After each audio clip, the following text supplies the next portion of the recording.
En deuxième année, donc je commence un BTS, design de mode. Oui. Et en fait, à la même époque, je me fais repérer pour devenir mannequin. Et du coup, je plaque tout et je me lance dans le mannequinat pendant 3 ans, 3-4 ans, ouais. Ah bon? Ouais, Et jusqu'à mes 23 ans, ouais. comment tu Mm. fais pour rassurer tes parents? Bah, en fait, je les ai pas rassurés du tout. Je leur ai dit: «Moi, de toute façon, je le fais, que vous le vouliez ou pas, j'irai. Et si vous êtes pas d'accord, bah, je prends mon appart et je me casse».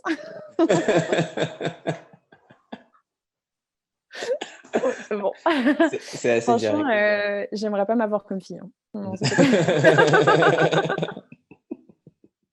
Bonjour, Maud Alaves. Merci d'avoir hello? accepté notre invitation sur Harmony Stories. Nous sommes très contents de te recevoir. Tout d'abord, bah, comment vas-tu? Où es-tu et que fais-tu d'une manière générale? Bah, je vais bien. Je suis à Paris, comme tu peux l'entendre là, au klaxon qu'il y a dans ma rue qui vient à peine de retentir. Chez moi, rue de Charonne, une rue qui est normalement très animée et qui aujourd'hui l'est un petit peu moins avec le confinement. On va commencer un peu le pied dans le plat. Comment tu te définis en tant que personne? Aujourd'hui, je vais te donner une réponse qui je ne sais pas si ça serait, toujours la même, si tu me posais la question demain ou si tu me posais la question, dans un mois ou dans un an. Mais en fait, l'année dernière, quand j'étais dans le master à l'ESCP, j'ai découvert le test MBTI. Je ne sais pas si tu connais ça? Non. Alors, c'est un test, personnel qui est fait par, Carl Jung, si je me trompe pas, qui est assez connu en management et qui est hyper complet, en fait, parce qu'il y a plusieurs dimensions. Enfin bref, je ne vais pas rentrer dans la théorie. Mais en gros, il définit 12 types de personnalités différentes et moi, je suis, INTJ, normalement, qui est, l'architecte. D'accord. Donc c'est comme ça que je me définirais. Donc c'est, comment dire? Personnalité, plutôt, introvertie. Donc ça veut pas dire forcément timide, mais ça veut dire, qui a besoin de temps pour réfléchir, pour intérioriser les choses, pour les comprendre. Qui aime analyser, qui aime, créer. On va Ouais. commencer par le tout début, ta toute petite enfance. Où est-ce que tu Mmh. grandis et quel souvenir as-tu de ces années qui sont au final les plus légères de la vie? Bah, moi, je pense que j'ai la particularité d'avoir grandi dans vraiment plusieurs endroits. En fait, avec mes parents, on a beaucoup déménagé. Donc au total, moi, j'ai déménagé 7 fois avec eux. Et donc j'ai grandi, je suis née à Nantes, mais après rapidement je suis partie à Bordeaux, enfin en banlieue, même à Soyaux, puis Angoulême, puis après Montesson en banlieue parisienne, puis après en Autriche, à Vienne. Comment ça Mmh, se passe l'intégration à chaque étape? ouais, bah, ça c'est je crois que voilà, ça c'est une des choses que j'ai vraiment appris, dès petite.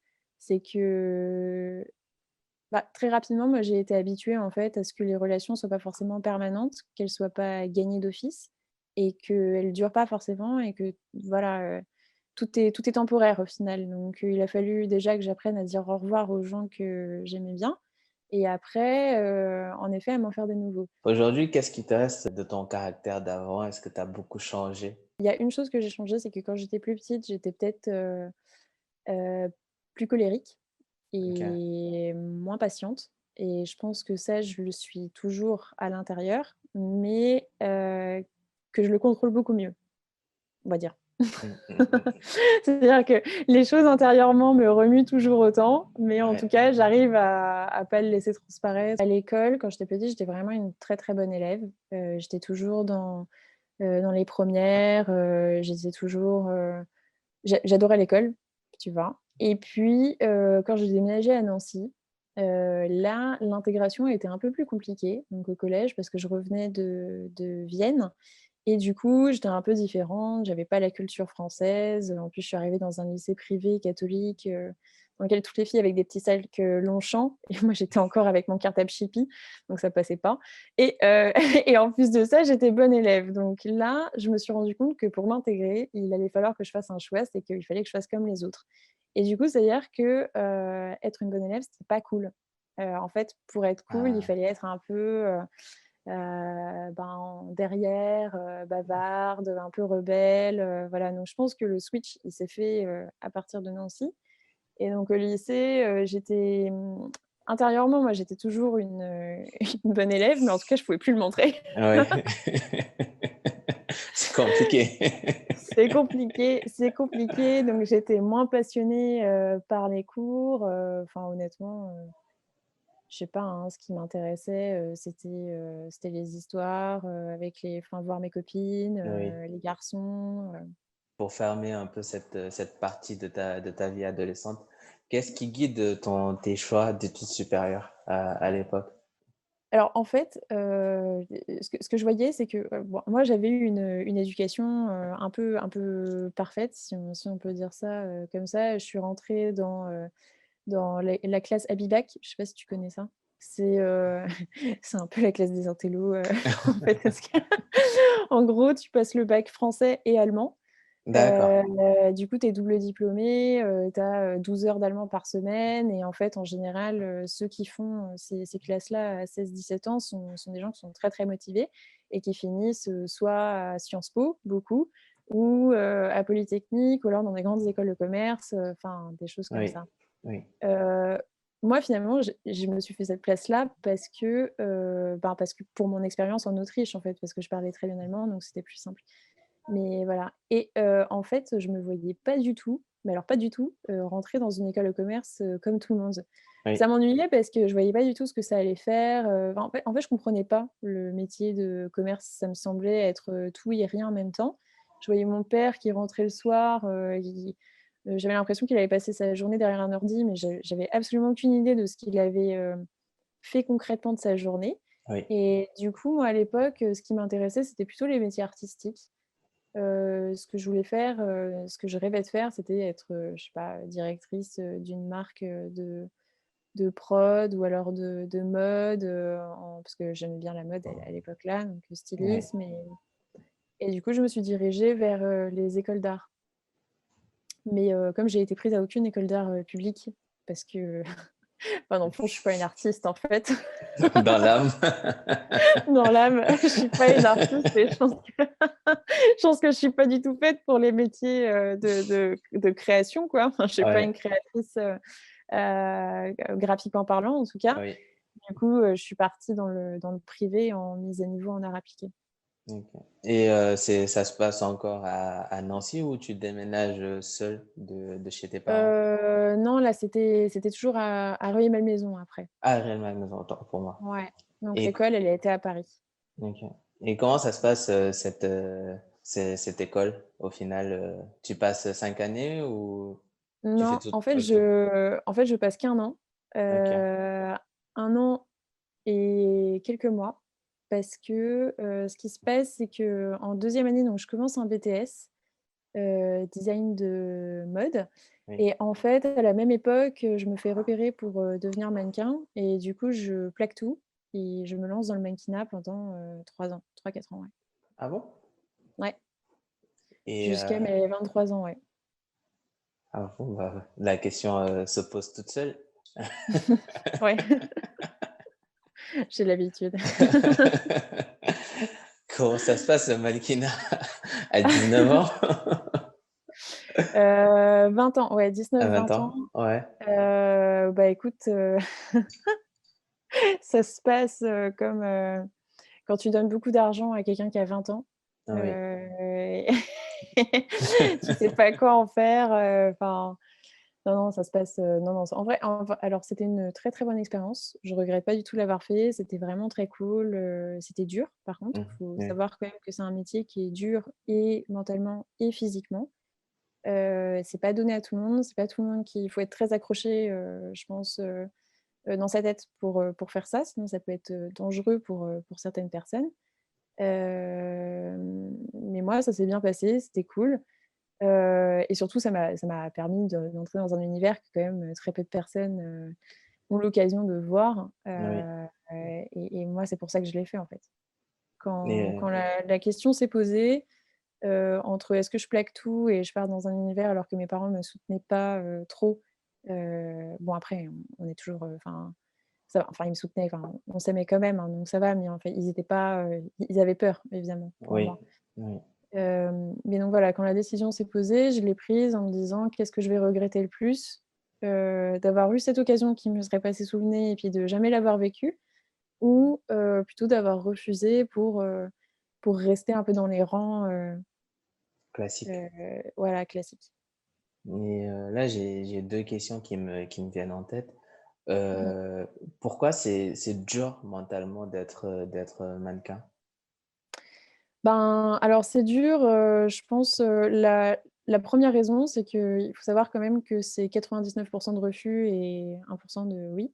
En fait, tu passes ta journée à faire des castings, où on te dit Oui, non, et tu es en permanence en comparaison avec, les autres à côté, qui sont toutes mannequins, donc sont toutes hyper belles, toutes hyper fines, toutes hyper tout ce que tu veux, jeunes, ou expérimentées ou, plus blondes, plus russes ou plus avec les yeux bleus ou plus ceci, cela que toi tous les et superlatifs.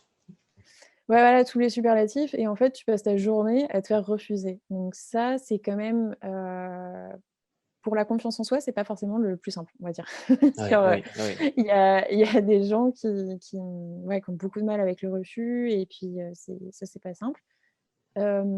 Ensuite, moi, ce qui était difficile pour moi et la raison pour laquelle je pense que j'ai arrêté principalement, c'est que tu es absolument pas maître de ton destin, quoi. C'est-à-dire que, c'est un métier qui est uniquement basé sur ton physique et le physique, c'est quelque chose que tu peux pas changer. Il y a un moment, tu as beau faire, du sport, OK, bon, tu vas peut-être changer un petit peu ton corps, mais enfin pas non plus dramatiquement et tu vas jamais changer ta tête, tu vas jamais changer qui tu es, dans le fond non plus et heu et en fait, ça n'a aucune logique, quoi. Genre, soit on t'aime toi parce que, bon, bah, voilà, il y en a un qui a décidé qu'il t'aimait bien et du coup tous les autres le suivent, Oui. soit, bah, c'est pas toi la tête du moment et du coup, bah, ça marche pas. Et en fait, tu as aucune, marge de manœuvre. Il y a rien que tu puisses faire pour, changer ça. Et ça, pour moi, c'est très difficile parce que et je pense que d'ailleurs, c'est ce qui me plaît dans l'entrepreneuriat, c'est qu'en fait, les responsabilités, elle est uniquement sur moi, en fait, justement, Oui, à oui. l'inverse. C'est moi qui suis vraiment aux manettes et en fait, si les choses se passent pas, je peux n'en vouloir qu'à moi-même. Alors que là, dans le mannequinat, tu es laissé comme ça au milieu et puis, c'est un peu comme un ticket de loto, quoi. Et tu parlais un peu au début, c'est ça un peu l'histoire du château de sable, quoi. C'est Mmh. toi qui te construis, ta destinée. Et Ouais. ma deuxième question par rapport à ça et pour clore cette petite parenthèse, c'est comment tu arrives à rassurer tes parents en te lançant sur ce chemin-là et en sortant au final de ce sentier tout tracé qui t'était prédestiné, en fait? Où tu étais une bonne élève, où ces choses se passaient bien, que tu avances et bien cultivé, et au final, tu arrives, tu fais 1 an d'études supérieures, Mmh. tu plaques tout pour te lancer dans le mannequinat. Comment tu Mmh. fais pour rassurer tes parents, même si tu es maître maîtresse de ton destin, pour qu'ils soient, le plus à l'aise possible avec, ce choix de vie? Bah, en fait, je les ai pas rassurés du tout. Je leur ai dit: «Moi, de toute façon, je le fais, que vous le vouliez ou pas, j'irai et si vous êtes pas d'accord, bah, je prends mon appart et je me casse».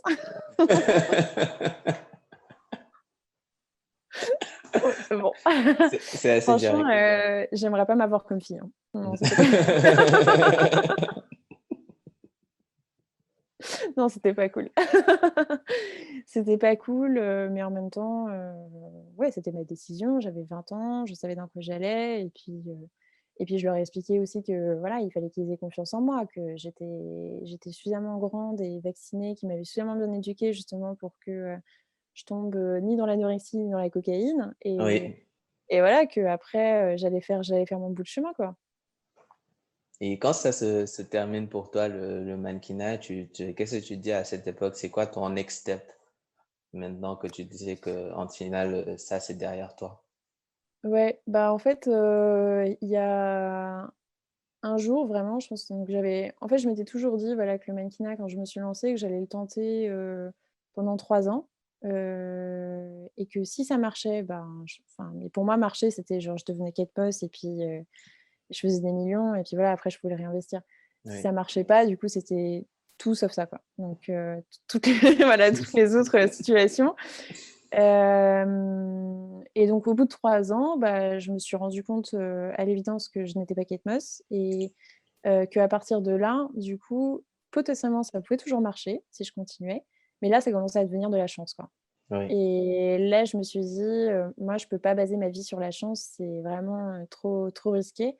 Et du coup, je me suis rendu compte que j'avais encore, 40 ans de carrière devant moi et que, ben, manifestement, c'était pas le mannequinat ma carrière, donc c'était autre chose. Donc je me suis dit, «Bon, bah, si j'ai 40 ans de carrière, devant moi, qu'est-ce que je vais bien en faire?» Donc là, je suis retournée sur le site, l'étudiant.com, test de personnalité, «Pourquoi êtes-vous fait?»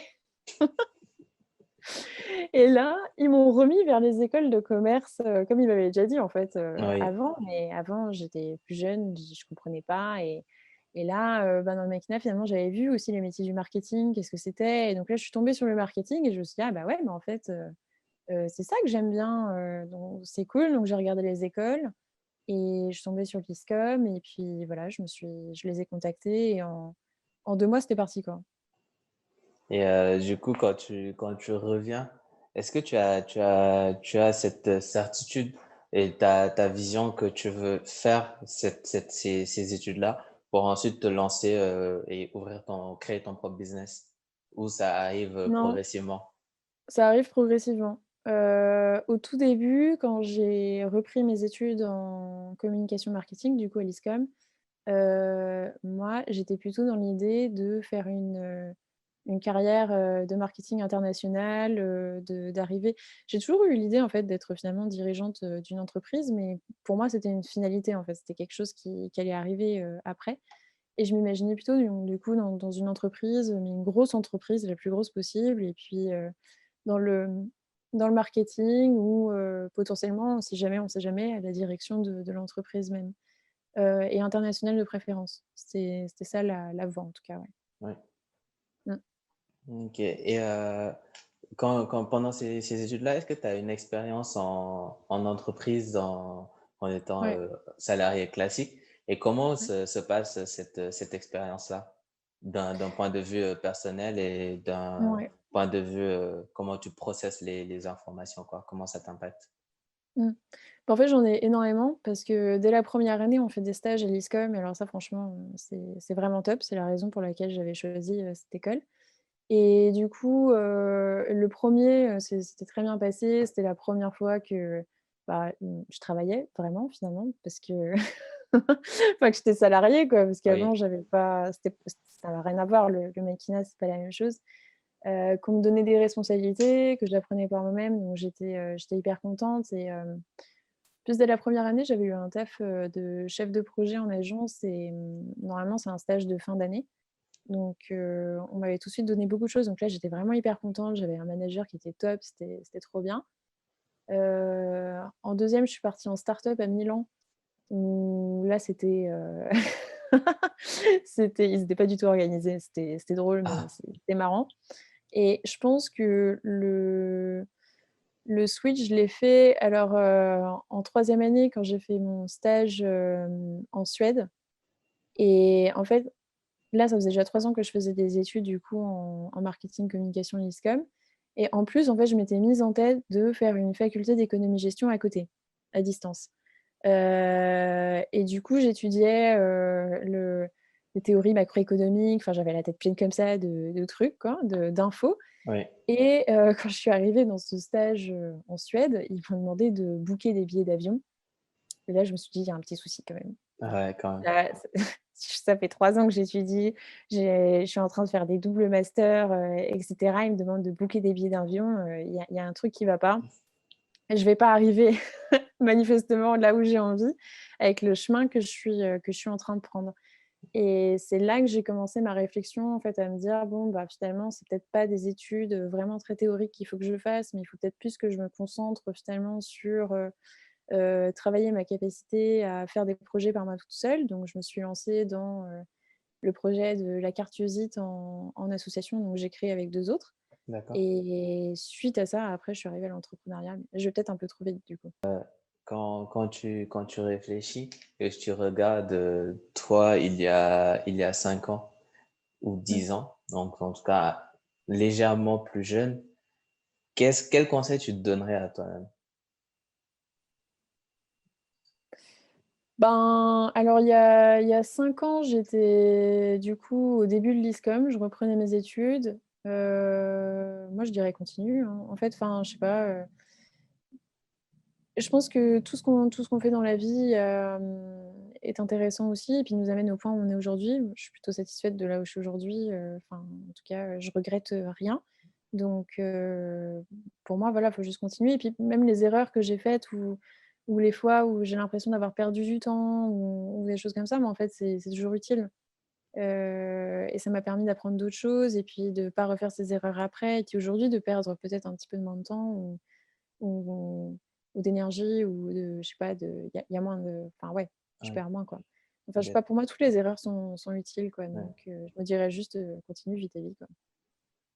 Et là, le non, Tout mais va bien se c'est passer. Pour l'instant, j'ai toujours envie, donc ça va.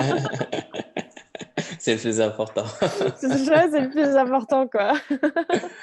Parce Tout va que bien, la santé va bien, tout ça, voilà. Donc c'est bon. même tu parles de l'expérience à Milan où tu disais que c'est marrant parce qu'ils étaient pas organisés, mais même dans ça, tu arrives, à récupérer, de l'information et de voir, bah, Mmh, ce qui faisait mal et arriver à le faire bien. mmh. Et là, tu arrives, à la création du Social Art Club. Est-ce que tu peux nous dire, plus sur le principe et ce que tu y fais? Ouais. Alors, enfin, j'y arrive, il manque quand même l'année d'études, du coup, à l'ESCP, entre Oui, 2. Heu, voilà, qui s'est fini l'année dernière donc et donc alors pour être, enfin pour faire le retraçage, juste pour te raconter un peu le début du Social Club. Au début, on était 2 avec Emeline, Chan-Pochuen qui était aussi dans mon master en fait à l'ESCP. En fait, tout a commencé parce qu'à la fin du master, il fallait que tu aies une expérience professionnelle, donc soit un stage, soit une création d'entreprise ou un business plan. Donc c'était, plutôt un projet, d'école. On s'est mises toutes les 2 parce qu'on n'avait pas du tout envie de refaire un stage, ça faisait déjà 4 qu'on faisait toutes les 2 et puis on n'était pas parties en master entrepreneuriat pour, faire un stage, quoi. mmh, Donc on se lance là-dedans, puis c'était la période covid, donc on a passé beaucoup de temps à réfléchir, à brainstormer, et puis finalement on est tombé sur cette idée. Du coup, qu'on est toutes les 2 ensemble, qu'on a testé, très, très rapidement, on a fait des crado-tests comme on appelle, dans l'entrepreneuriat, donc durant l'été mmh.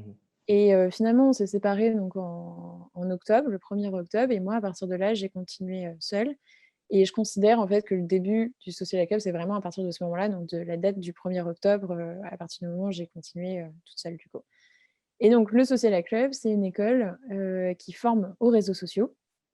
L'idée à terme, c'est vraiment de devenir une vraie école avec des murs et cetera, quoi. Mais pour l'instant, ben, comme, je construis, l'école au fur et à mesure, on est plutôt sur des petites masterclass qui durent, 2 heures et demie en fait, 2 heures, 2 heures et demie sur des sujets un peu plus précis. Donc là, par exemple, on en a une sur, LinkedIn, pour optimiser son profil et puis, en plus faire la création de contenu. Je suis en train de créer une autre, encore plus précise sur LinkedIn et la création d'un réseau, sur LinkedIn et en fait, on va faire comme ça, on va décliner, après en sur plusieurs réseaux sociaux et cetera, quoi. Et aller en Jusqu'à, incrémental. ouais, en fait, je vois les choses comme, des petits modules et au fur et à mesure, je vais complémenter, je sais pas si ça se dit ça, mais, je vais additionner les modules entre eux de telle sorte à arriver à des formations un peu plus grandes, de quelques heures, puis de quelques jours et puis après, de quelques mois.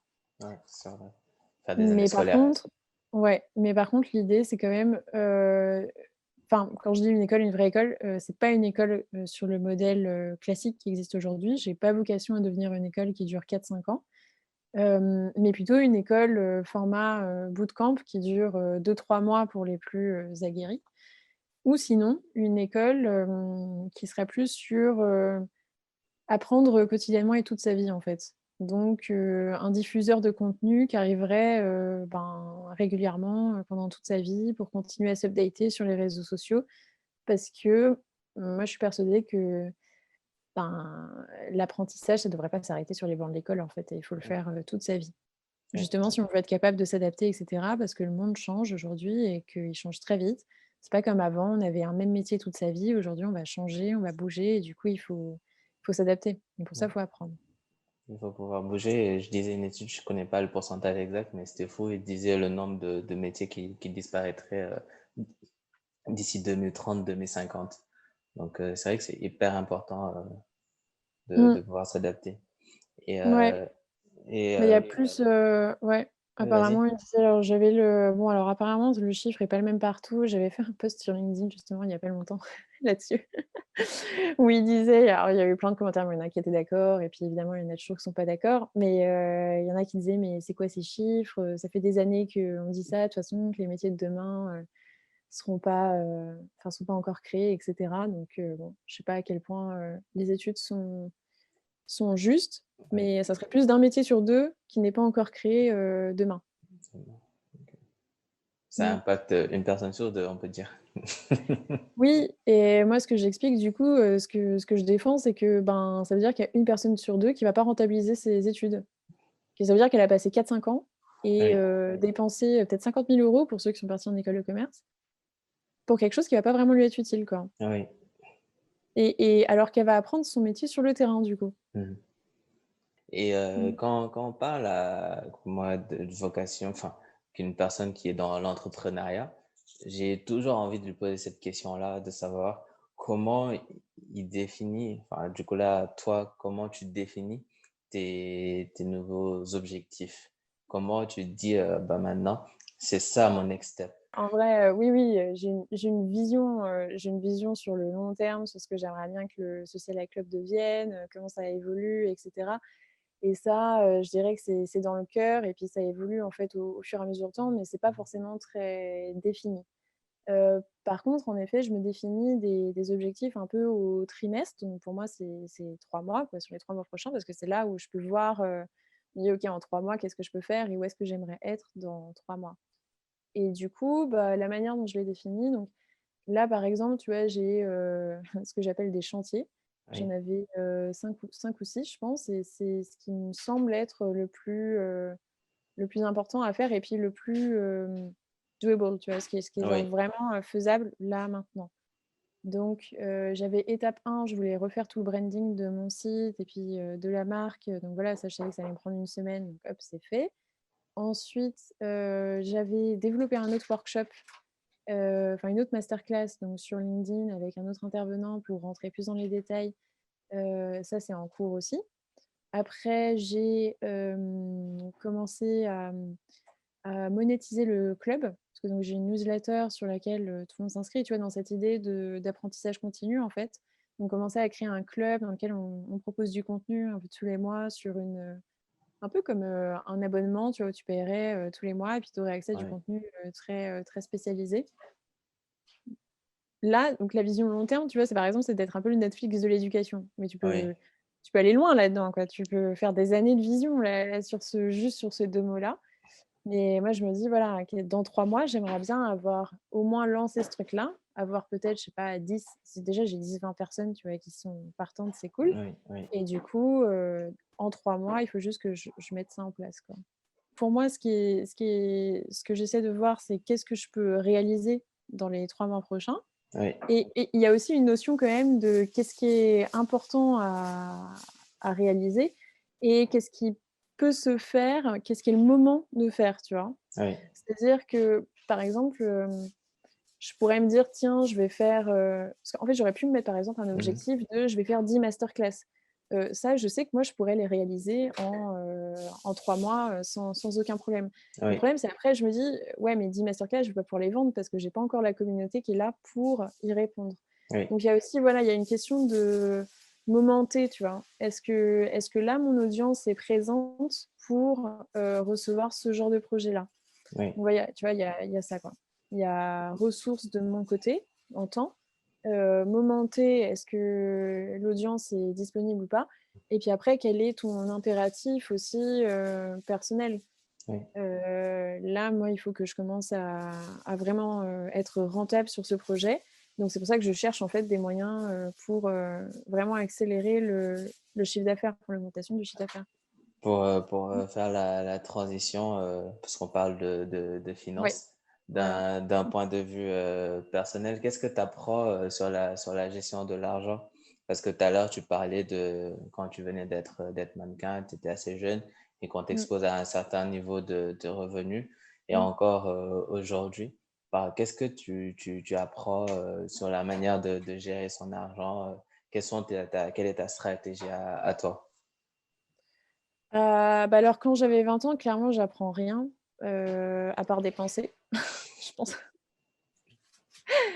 Non, non, mais en fait, oui, je pensais que l'argent, il allait tomber comme ça, tous les mois et je me sentais pas vraiment, à risque Oui, et du coup, pour le coup, quand le jour où ça s'est arrêté, ça m'est arrivé même, dans mon histoire dans mon époque de mannequinat d'avoir, 1 mois ou 2 où, tout d'un coup, il y avait rien oui, et où j'avais claqué, tout, enfin un peu tout avant et donc j'ai dû faire un un mois, ou 2 de différence de standing. oui, Hem Et je pense que voilà, à ce moment-là, j'ai appris que bon, ben, l'argent, il pouvait tomber, très rapidement, mais il peut aussi s'arrêter. Donc il faut quand même, faire un petit peu attention aux dépenses, qu'on fait. Heu, donc voilà, avoir toujours un espèce de petit filet de sécurité, moi, mon but, c'est si je peux avoir, suffisamment de côté pour pouvoir vivre, 6 mois sans qu'il y ait rien qui tombe, bah, en fait, je suis bien. Je me dis: t'es «Au moins, sereine. j'ai 6 mois, voilà, pour rebondir, si besoin». Et après, là, aujourd'hui, la manière dont moi je gère, les finances, c'est que, ben, j'essaye de ouais, je suis pas trop prise de risque. J'ai du mal à dépenser de l'argent que je n'ai pas ou à chercher des investissements, ou à chercher des fonds et cetera. C'est vrai que, moi, je vois très concrètement, je me dis: «OK, j'ai vendu 10 masterclass, j'ai, 500 €, du coup, qu'est-ce que j'en fais, quoi, de ces 500 € et je vois pas trop plus loin». Oui. C'est vrai, je pense ça, pour le coup, je pense que c'est une erreur de ma part. Heu, C'est d'être un peu trop safe. ouais, ou d'avoir du peur à investir. Je crois que ça, c'est quelque chose qui va venir avec le temps. Mmh. Et je pense que c'est comme, quand on achète son premier bien immobilier, c'est toujours le Mmh. premier qui est plus compliqué parce Ouais, il y a plein d'appréhensions style, et puis ouais. si la valeur diminue et si ça et au final, on rentre dans un engrenage, très, très négatif et au final, c'est l'action qui tue Mmh. la peur donc Ouais. OK. C'est toujours intéressant parce qu'il y a plein de jeunes qui commencent d'un coup à gagner leur vie et Mmh. qui n'ont pas eu, ces revenus-là qui leur arrivaient avant. Et il y a peut-être des années importantes dans la création d'un patrimoine qui perdent. Parce qu'il y a des Mmh. choses auxquelles on ne pense pas trop quand on a 25 ans et qu'on commence à avoir un salaire. Et c'est pour ça Mmh. que je pose cette question quant à la littératie financière. Et on parlait tout à l'heure du fait que tu es assez court-termiste, assez pragmatique sur ça. Mais je vais quand même te poser la question de savoir comment tu envisages le futur, pas d'un point de vue Bien, personnel et d'un point de vue global. Je j'imagine bien. pense que tout va aller. Non, en vrai, je suis court-termiste, juste par expérience, parce que en fait, surtout quand on monte son propre projet dans l'entrepreneuriat, on se rend compte assez rapidement que les choses vont très rarement dans le sens où on s'y attend. Mmh, Hem Et du coup, on pourrait passer des mois à travailler sur un business plan, à faire des estimations, à se dire: «Tiens, si j'ai tant de clients, je vends tant» et cetera. Mais en vrai, tout ça, c'est de l'estimation, quoi, tant qu'on n'a pas les chiffres, tant qu'on n'a pas les résultats, ça sert à rien et puis il y a rien de mieux pour justement prévoir l'avenir que de tester. ouais, Hem Et du coup, voilà, moi, dans mon sens, en plus, surtout là, quand, je suis encore en train de chercher le marché, chercher l'approche que je vais avoir et cetera, ça sert à rien de faire des plans sur la comète à des ouais, millions d'années, quoi, ouais, ouais, lumière. Quand on est une entreprise comme L'Oréal, peut-être un peu plus, parce qu'on a un marché qui est assis et cetera et qu'on sait globalement d'où on vient et donc c'est un peu plus simple de savoir où est-ce qu'on va. Mais, moi qui suis très jeune, c'est un peu plus compliqué. Demain, moi je m'imagine continuer sur le social club, un maximum, possible, à commencer à vraiment le rentabiliser sur les mois qui viennent et puis après, du coup, voilà, commencer à élargir l'équipe, vraiment à construire, en fait, voilà, comme un château de sable, quoi. J'imagine Oui. ça comme un château de sable. Ouais. C'est-à-dire que là, je suis en train de construire les fondations, heu et en fait, j'y vais petit à petit, quoi, et je construis la tour, petit à petit, et quand je serai satisfaite de mon château de sable, je passerai peut-être à un autre château. Et pendant que tu construis les tours, il y aura plein d'autres enfants qui voudront venir le finir avec Ouais, toi. ouais, bah, j'espère, ouais. Ça serait Et bien. pour finir, entre guillemets, avant de passer sur le dernier segment, Mmh, si j'étais un jeune qui voulait entreprendre, quel conseil mmh, me donnerais-tu? Parce que là, de ce que j'entends, ce serait peut-être vas-y, fais, mais oui, ce serait ça? ouais. Ah, C'est j'ai tout exactement bien ce que j'allais compris. te dire. Bah, vas-y. Te pose pas mille questions, même s'il faut trouver peut-être un marché quand même.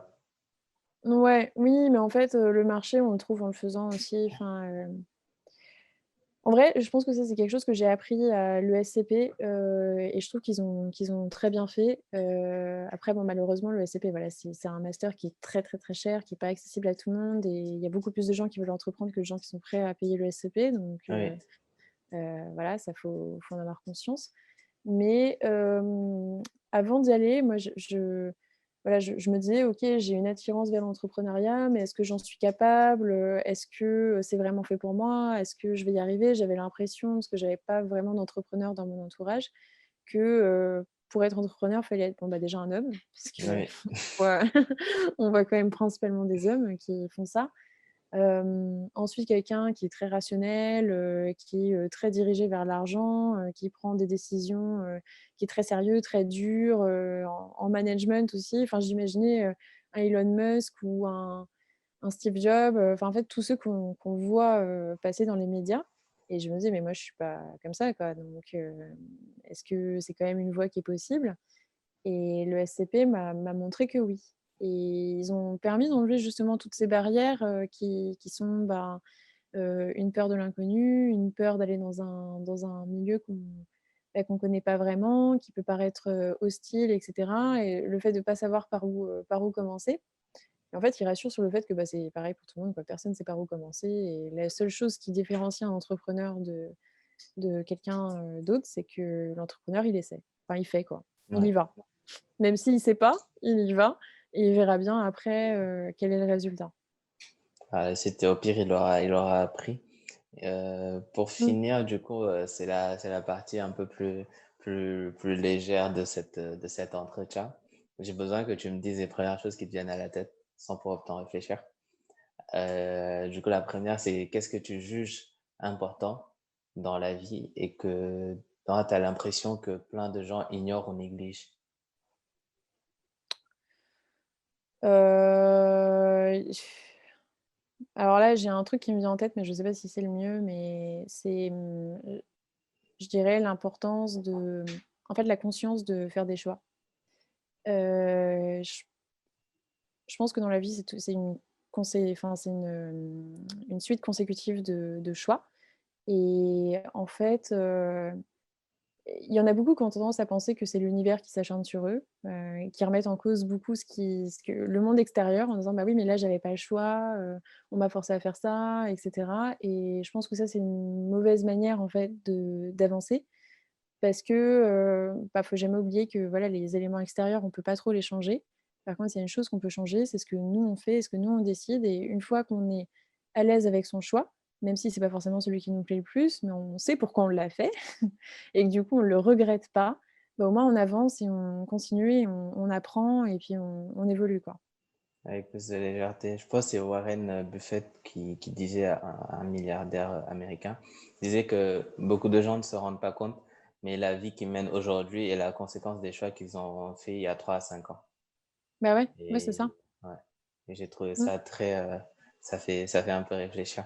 Et du coup, Mmh. ça rejoignait ce que tu disais. 5 bouquins que tu as lus, qui t'ont changé ou que tu as juste apprécié de lire, que tu recommanderais. Alors le tout premier, il est pas très original, mais Harry Potter, hein. Ouais. Je suis une super fan. Là, on est en train de les re-regarder avec ma coloc d'ailleurs, Hier, on a regardé le 5, ce soir, on regarde le 6. Ouais, j'ai trop hâte.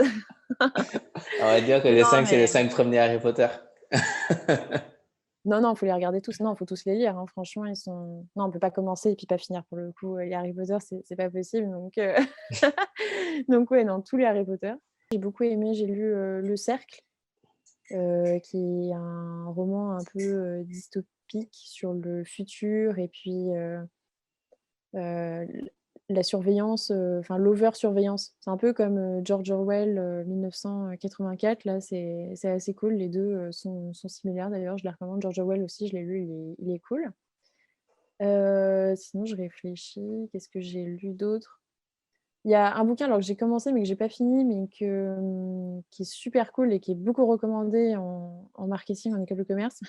Ça va paraître bizarre, mais c'est, Comment se faire des amis. Ah oui, je le connais.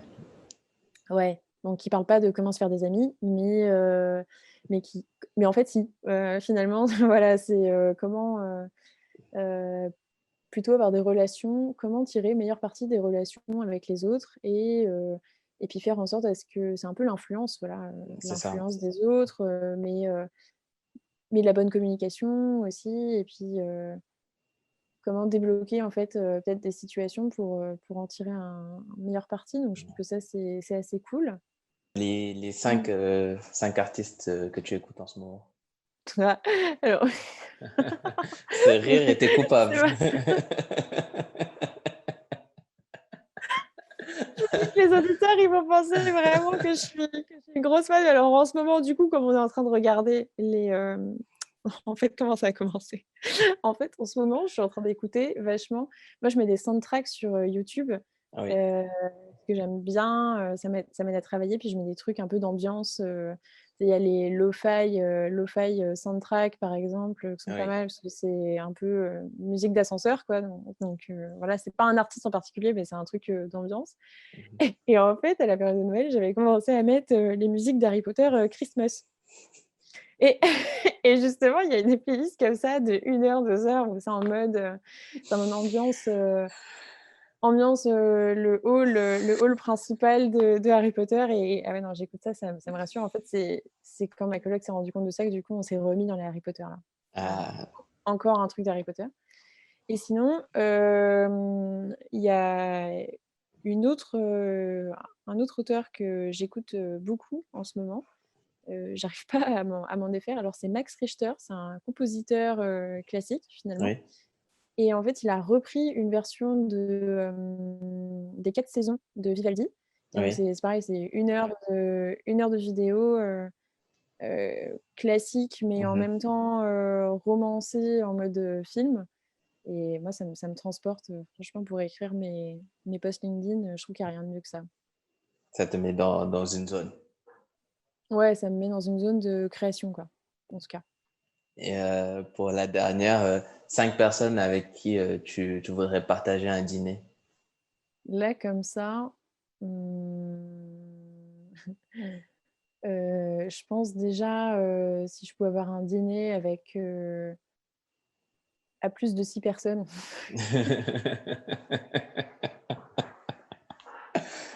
Si c'est passé au-dessus de votre tête, c'est la punchline Covid.